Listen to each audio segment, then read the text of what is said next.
This is the CT Sports Talent Show. My name is Chris Saunders. I'm pleased to have on with me a Middletown right-handed pitcher, senior Luke Weisenberg, heading on to Salve Regina in the fall, but he's still playing his senior season as the conditions have been a little bit better the last couple days. I know Middletown has been struggling as a baseball team the last couple games, but still, what you've done, Luke, has been fantastic this season. Obviously, the K's are well beyond the innings pitched. Luke, Mm. I appreciate you coming on. Oh, it's more than a pleasure. I was very glad that you asked, especially since I saw my coach on it a couple weeks ago. As you know, and I'm sure I don't know if you watched the interview, but I could talk baseball for hours. Obviously, I Mm. could talk to Danny for a long, long time. And it's funny too because I watched the interview back, and he did mention you during the interview about kind of your stuff and what you've been able to do thus far. And I had the opportunity now. I don't know if the video that I saw was from a year ago or most recent, but looking at your mechanics and the body and such, tall and lanky, and I can only imagine. I could see why Salve wanted to be able to get you into their staff in the fall because I'm sure you've heard there's a lot of projectability that you got, man. Yeah, I mean that's what I've been told the last couple of years. Even just going back to I think it was my sophomore year when I first started pitching for varsity. It was just you're gonna fill out and you're gonna become one of the best pitchers in the league. That's what Danny would always tell me, or the best pitcher in the state. Mhm. And that's I mean really that's what I've done. Especially this off season, I did a lot with just working out as much as I could, getting bigger, eating a lot, and just filling out my frame because that's what pretty much everybody's told me. They know that I have the potential, and I can see it in myself too. Even just now, I mean, I haven't filled my frame out completely, but with what I'm doing right now, the more I get bigger and the more I get stronger, I think it will really fill out to be a good pitcher. So I interviewed a young man who pitches. So I broadcast in the NVL. So obviously I see the Naugatucks, the Seymours, the St. Pauls of the world. And there was a young man for Naugatuck, Andrew Tishka, who he kind of takes pitching and he's a right-handed pitcher as well. And he kind of takes things into a different, he looks at things through a microscope and how he goes about his body and his training and such. And you were just talking about how you were putting on weight, how you're trying to do the things proper and such. And the first thing that came to my mind when you said you've been eating a lot, I'm like, okay, well, even though you're young, you want to gain good weight. You don't want to Oh gain yeah, of bad course. weight. So for the good weight, are you kind of focusing on more protein, more stuff to be able to gain not so much mass, but the strength in the lower half and the legs? Yeah, I mean, when I first started, like trying to gain as much weight as I could, I was eating everything. No matter what it was, just as much as I could. I was even force feeding myself some nights, just trying to get everything down. Um, and sometimes I still do it if it's good for me, but now like I've transitioned more into just getting a lot of protein, a lot of good carbs, Mhm. just getting as much like healthy stuff as I can in my body. And I'll have my Twix bar and ice cream here and there, but I just eat as much as I can, like with salad. Like my mom's been getting these salads, and I'm just a whole bunch of chicken in it. Mhm. And it's just a lot of vegetables, a lot of protein, and it really works. So I've just been trying to do stuff like that, where anything that could help my body as much as I can. Now, from the pitching perspective on the field, I know, and Danny and I were going back and forth with how much pitching has changed, even when he was in high school, and obviously when I was and such. And it's crazy how the evolution of the game has really evolved. And I'm sure you've been following baseball at the MLB level with the rash of injuries, right? With the Yeah. elbows and the UCLs, and thankfully the last couple of days nobody's been dropping. But I felt like every day the last 2 weeks it was Strider, then it was just name a pitcher. It was so It was many rough. guys, right? So for you, take me into kind of that focus because what has your training been like before coming into this season? Well, during my sophomore year, I had a terrible back problem. I don't know what exactly it was because I went to a couple of different people and they said kind of different things. Mhm. But it was just like my lower left side of my back. During the middle of the season, like I think it's just an overuse thing, but just like the way my body was moving, it wasn't, the most efficient, and my back would be used a lot when I got tired. Mhm. And so that just bothered me, and it's still sometimes bothering me today, but not nearly as much as it did during my sophomore and junior year. Mhm. So what I've just been doing is I do a lot of research just like on my own, and I've talked to a lot of people that are lifting and see what they do. And I'll just see on TikTok, Instagram, anything, try these workouts, or if you need like lower back pain help, do this.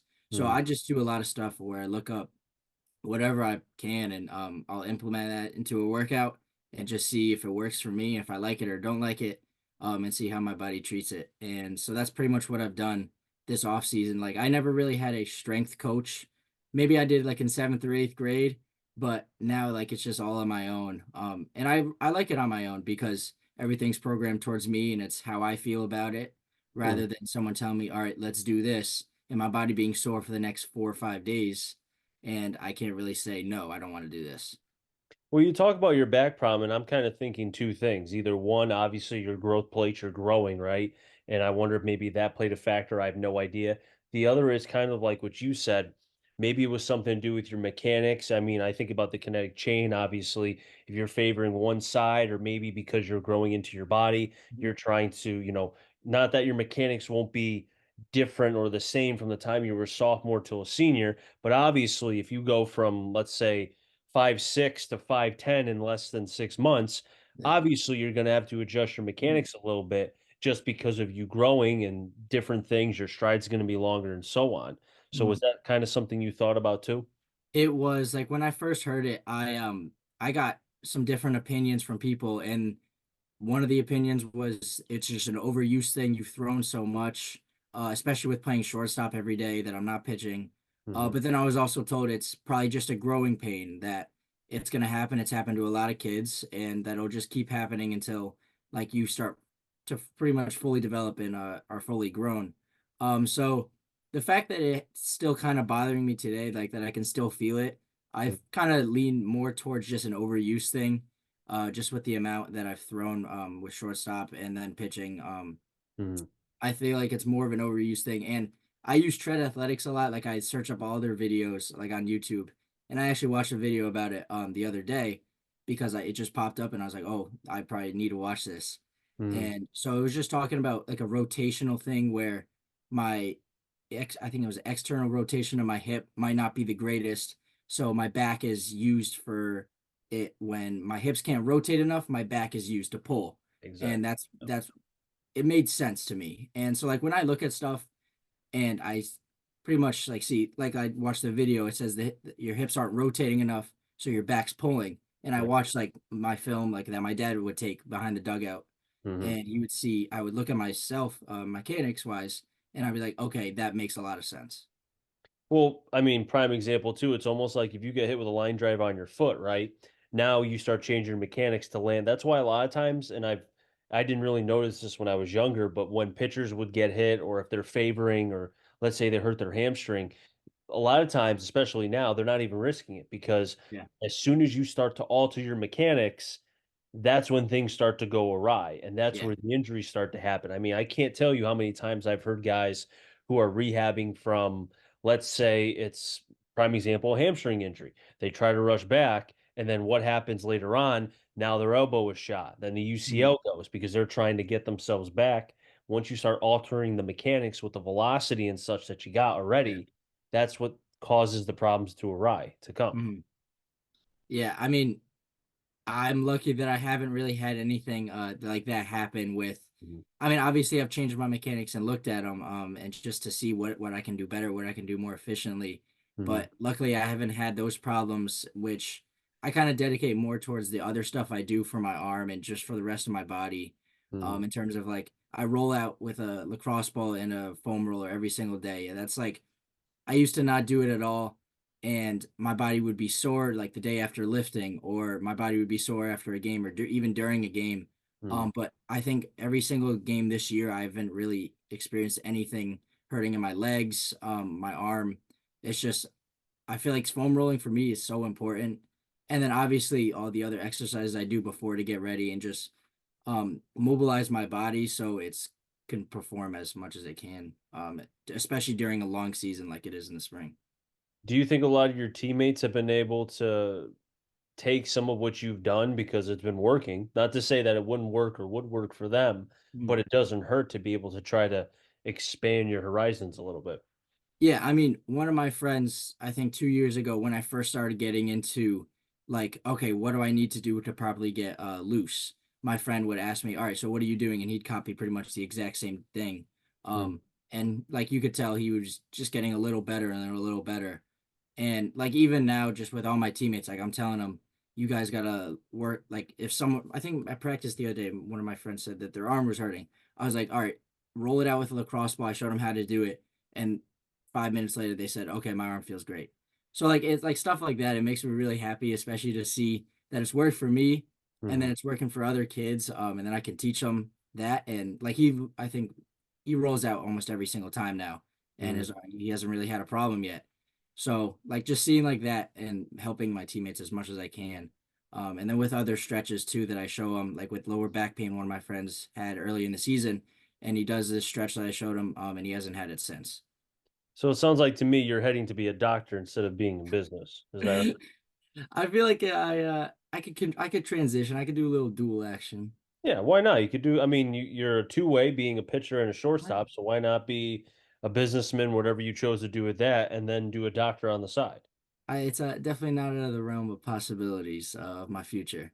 Imagine what the money would look like. Oh yeah, Be a doing lot of both. money, dude. I know, right? So, Luke, obviously, you and I were talking a little bit earlier before we started that it's been a little bit of a tough year for Middletown. I've seen some of the scores, and even I've been kind of taken back. I'm not used to seeing that, but again, I kind of also have to look at it from the CCC is one of the most competitive conferences, leagues, Mm, whatever you want to call it, in baseball, right? Away from baseball too, it's tough. yeah. But if you guys are able to scratch together the wins that you need to qualify for states I just feel like that, not to say you guys are going to be able to get to a chip because it's so hard to do Mm, that. But again, extremely. just get to the wins. And then if you come out of the CCC, like I say in the FCAC during football season, got black eye, bloody nose, some broken teeth, probably missing a tooth. But you know what? You survived. And now Mhm. you're able to kind of play at the next level in terms of the state tournament. Does that make sense? Oh yeah, it makes 100 sense and 100% sense, and that's what like our my coach has been telling us. He's like, you guys are better than an 8-12 baseball team, but an 8-12 baseball team is what we're shooting for right now. We just need to get in the playoffs, and like he just keeps constantly saying, we just need a few more wins. We just need 8 wins. All Mhm. we need is 8 wins. So let's focus on getting those eight, even though we're better than that. Mhm. And it's really gonna play into a part of that of our pitching Mhm. just in the playoffs, I could pitch every other game, and then we'll have our number two go every other game. So, Mhm. like our coach has already made a format of what we're gonna do if when we make it to the playoffs. He says game one, I'll go. He says I think if I pitch against any team in the state, we have a chance. And game two, we'll have our number two go, and even with him pitching, we'll still have a very good chance, especially by that time of the year when all of our younger guys are fully getting into the varsity experience and Mhm. that our older guys are really getting into just mashing baseballs and playing as good as defense as we possibly can. So just getting those 8 wins, I think is very important for us just to get into the playoffs. And with the last couple of years with what Coach Body has done for our team, my freshman year, we I think have 9 or 10 college commitments with the guys that were on the roster, and I think we won maybe 5 games. We didn't even get into the playoffs that year, even when it was like you only needed 6 wins to get in the playoffs because of COVID. Mhm. But like since then, we've made it to the quarterfinals, which is the first time we have in like 20 something years. Mhm. And then the next year, we win the most regular season games in high school history in our team's history. So like just getting into the playoffs this year, I think we can make another one of those runs. How cool is it to be able to have a coach who is so close to you guys in age, and to be able to not to say that, and I mentioned this to him too when he was on that, an older coach can still connect, right? But Mm, as far as with with his players, but there's just something different about, and the same thing would apply if you had an older coach, although this never would happen, but if you had an older coach with older players. I know obviously at the major league level, it's kind of a little bit similar, but again, there's other factors that are involved with that. mhm. But to be able to have Coach Danny be able to be close in your guys' age. How cool is that? I mean, it's really a blessing because I mean I've had Coach Danny for a few years even before he started coaching our high school team, Hmm. and it's very good because Danny's learning as well with us, and he understands everything that goes through our brains during the game because he's so fresh out of playing. Yep. And So it's just like it's very nice seeing that he understands us rather than like you see an older coach, a player might be struggling like mentally, and the Mhm, older coach just keeps peppering him with practice or just doing the wrong things, focusing on the wrong things.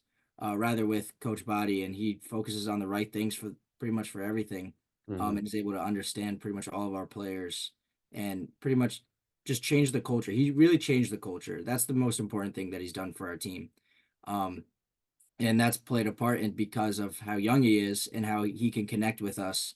Like he always jokes with us. He has like a good humor with us, but we stay locked in. And it really benefits our team a lot. Has that trickled down within the school as well, as far as the baseball aspect? I mean, I see it a lot because I feel like it's definitely changed. When I was a freshman, at our baseball games there was no fans, none of like no one's were really going besides like some parents. It was the same thing at like I use soccer as an example because I have a lot of friends on the team, Mhm, and there wasn't really many kids. Like I didn't even go to the games. But this year, in the last couple of years, I've been going to a lot, pretty much every sporting event for high school for our team as I can. mhm. And I guess especially the soccer team, I went to I think almost every single game I could, and like they're showing up at our games, so that we're getting a lot more support, and people are starting to pay attention to us. Mhm. Especially in the past few years when with the runs that we've made, we're just getting a lot more support throughout the school, and it's kind of trickled on to other teams, which has helped us a lot.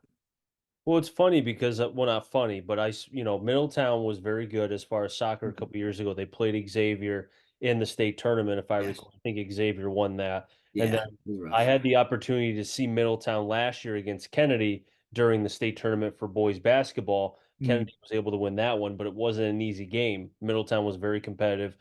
Coach Holly, if I remember right, if that's his name, did a very, very Mhm. good job and has the last couple of years since he took over. He's another young coach as well and has a Yeah. pretty nice lineage with Middletown. But the point is, though, and the girls' basketball team has also been good for a number of years. Mhm. Coach Smirnoff, again, another very, very good coach to be able to have in the school. But you speak about just kind of the amount of sports with everything going on. It sounds like it's a good time to be a Blue Dragon in a sense. Yeah, I mean, especially the last couple of years, it's been our athletic teams have definitely gotten a lot better. And it's really every athletic team, I would say, because a few years ago, I think our ultimate frisbee team was really the only thing known for our school.